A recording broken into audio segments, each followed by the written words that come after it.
بسم اللہ الرحمن الرحیم۔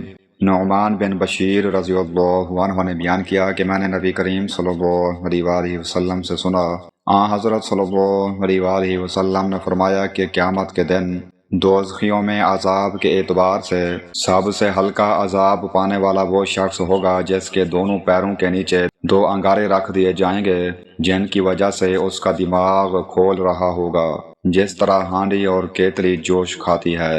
صحیح بخاری حدیث نمبر 6562۔ یہ حدیث جہنم کے عذاب کی انتہائی سختی کو بیان کرتی ہے۔ اگر سب سے کم عذاب پانے والے کا یہ حال ہوگا تو زیادہ عذاب پانے والوں کی شدت کا اندازہ کیا جا سکتا ہے۔ دوسری صحیح روایات سے معلوم ہوتا ہے کہ یہ کم ترین عذاب ابو طالب کو ہوگا، لیکن وہ بھی انتہائی تکلیف دہ ہوگا۔ اس حدیث کا مقصد مسلمانوں کو گناہوں سے بچنے، ایمان پر ثابت قدم رہنے اور اللہ تعالیٰ سے جہنم کے عذاب سے پناہ مانگنے کی ترغیب دینا ہے۔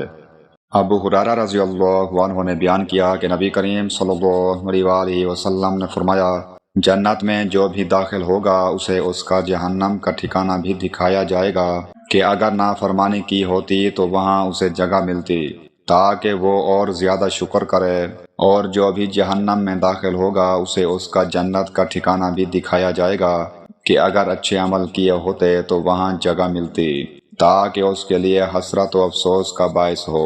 صحیح بخاری حدیث نمبر 6569۔ اس حدیث سے معلوم ہوتا ہے کہ ہر انسان کے لیے جنت اور جہنم دونوں کے اعتبار سے ایک ممکنہ انجام مقدر کے طور پر واضح کیا جائے گا۔ اہل جنت کو اپنا بچا ہوا انجام دیکھ کر اللہ تعالیٰ کی نعمت پر مزید شکر ادا کرنے کا احساس ہوگا۔ اہل جہنم کو اپنا کھویا ہوا مقام دیکھ کر شدید حسرت اور افسوس ہوگا۔ یہ حدیث ایمان، نیک اعمال اور اللہ کی اطاعت کی اہمیت کو واضح کرتی ہے، کیونکہ آخرت میں کامیابی یا ناکامی کا دار و مدار اسی پر ہے۔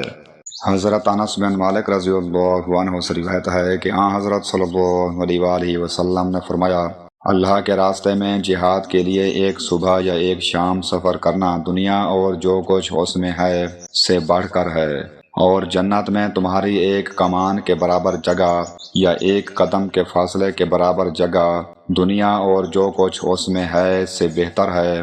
اور اگر جنت کی عورتوں میں سے کوئی عورت روئے زمین کی طرف جھانک کر دیکھ لے تو آسمان سے لے کر زمین تک منور کر دے اور ان تمام کو خوشبو سے بھر دے، اور اس کا دوپٹہ دنیا و ما فیہا سے بڑھ کر ہے۔